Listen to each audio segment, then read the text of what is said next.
Numbers chapter 21. When the Canaanite king of Arad, who lived in the Negev, heard that Israel was coming along the road to Altharim, he attacked the Israelites and captured some of them. Then Israel made this vow to the Lord: "If you will deliver these people into our hands, we will totally destroy their cities." The Lord listened to Israel's plea and gave the Canaanites over to them. They completely destroyed them and their towns. So the place was named Hormah. They travelled from Mount Hor along the route to the Red Sea to go round Edom. But the people grew impatient on the way. They spoke against God and against Moses and said, "Why have you brought us up out of Egypt to die in the wilderness? There is no bread, there is no water, and we detest this miserable food." Then the Lord sent venomous snakes among them. They bit the people, and many Israelites died. The people came to Moses and said, "We sinned when we spoke against the Lord and against you. Pray that the Lord will take the snakes away from us." So Moses prayed for the people. The Lord said to Moses, "Make a snake and put it up on a pole. Anyone who is bitten can look at it and live." So Moses made a bronze snake and put it up on a pole. Then when anyone was bitten by a snake and looked at the bronze snake, they lived. The Israelites moved on and camped at Oboth. Then they set out from Oboth and camped in Abarim, in the wilderness that faces Moab towards the sunrise. From there they moved on and camped in the Zered valley. They set out from there and camped alongside the Arnon, which is in the wilderness extending into Amorite territory.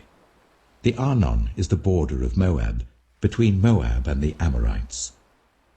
That is why the book of the wars of the Lord says, "Zahab in Zuphah and the ravines, the Arnon and the slopes of the ravines that lead to the settlement of Ar, and lie along the border of Moab."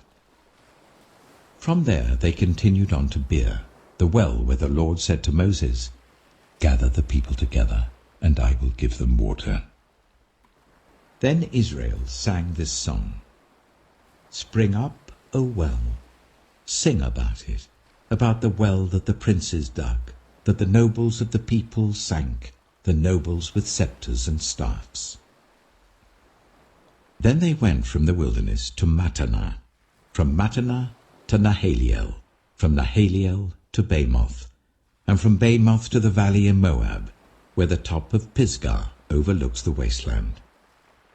Israel sent messengers to say to Sihon, king of the Amorites, "Let us pass through your country. We will not turn aside into any field or vineyard or drink water from any well. We will travel along the king's highway until we have passed through your territory." But Sihon would not let Israel pass through his territory. He mustered his entire army and marched out into the wilderness against Israel. When he reached Jahaz, he fought with Israel. Israel, however, put him to the sword and took over his land from the Arnon to the Jabbok, but only as far as the Ammonites, because their border was fortified. Israel captured all the cities of the Amorites and occupied them, including Heshbon and all its surrounding settlements.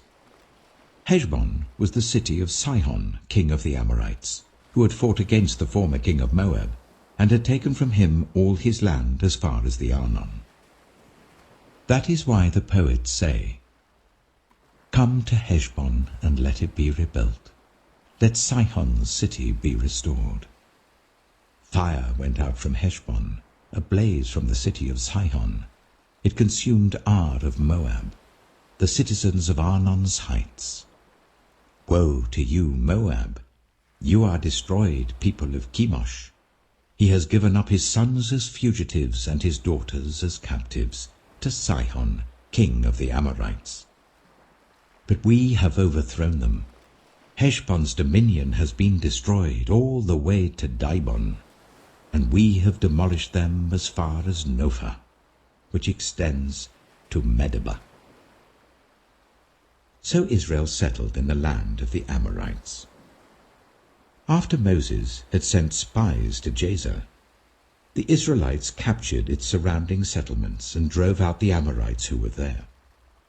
Then they turned and went up along the road towards Bashan. And Og, king of Bashan, and his whole army marched out to meet them in battle at Edrei. The Lord said to Moses, "Do not be afraid of him, for I have delivered him into your hands, along with his whole army and his land. Do to him what you did to Sihon, king of the Amorites, who reigned in Heshbon." So they struck him down, together with his sons and his whole army, leaving them no survivors, and they took possession of his land. Psalm 60. You have rejected us, God, and burst upon us. You have been angry. Now restore us. You have shaken the land and torn it open. Mend its fractures, for it is quaking. You have shown your people desperate times. You have given us wine that makes us stagger. But for those who fear you, you have raised a banner to be unfurled against the bow. Save us and help us with your right hand, that those you love may be delivered. God has spoken from his sanctuary. In triumph I will parcel out Shechem and measure off the valley of Suchet. Gilead is mine, and Manasseh is mine. Ephraim is my helmet, Judah is my scepter. Moab is my wash basin. On Edom I toss my sandal. Over Philistia I shout in triumph. Who will bring me to the fortified city? Who will lead me to Edom? Is it not you, God, you who have now rejected us and no longer go out with our armies? Give us aid against the enemy, for human help is worthless. With God we will gain the victory, and he will trample down our enemies. Psalm 61. Hear my cry, O God. Listen to my prayer. From the ends of the earth I call to you. I call as my heart grows faint. Lead me to the rock that is higher than I, for you have been my refuge, a strong tower against the foe. I long to dwell in your tent forever, and take refuge in the shelter of your wings. For you, God, have heard my vows. You have given me the heritage of those who fear your name. Increase the days of the king's life, his years for many generations. May he be enthroned in God's presence forever. Appoint your love and faithfulness to protect him. Then I will ever sing in praise of your name and fulfill my vows day after day.